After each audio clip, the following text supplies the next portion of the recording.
Hello friends, നമ്മൾ അത്യാവശ്യം സ്പൈസിയും ജ്യൂസിയുമായ കാന്താരി ചിക്കൻ്റെ റെസിപ്പിയാണ് ആരാധ്യ റെസിപ്പീസിലൂടെ പരിചയപ്പെടുത്തുന്നത്. അതിനായിട്ട് 1 കിലോ ചിക്കന് ഫാറ്റൊക്കെ ട്രിം ചെയ്തിട്ട് നൈഫ് വെച്ച് ചെറിയ ഹോളം ചെയ്ത് മാറ്റി വയ്ക്കാം.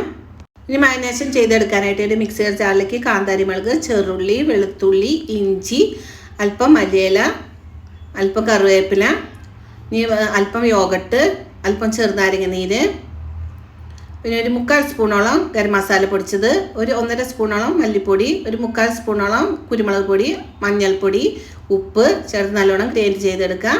ഇനി നമുക്ക് ഗ്രൈൻഡ് ചെയ്തത് നമുക്ക് ചിക്കനിലേക്ക് നല്ലോണം തിരുമ്പി യോജിപ്പിച്ച് കുറഞ്ഞത് ഒരു 4 മണിക്കൂറോളം റെസ്റ്റ് ചെയ്യാൻ വയ്ക്കാം.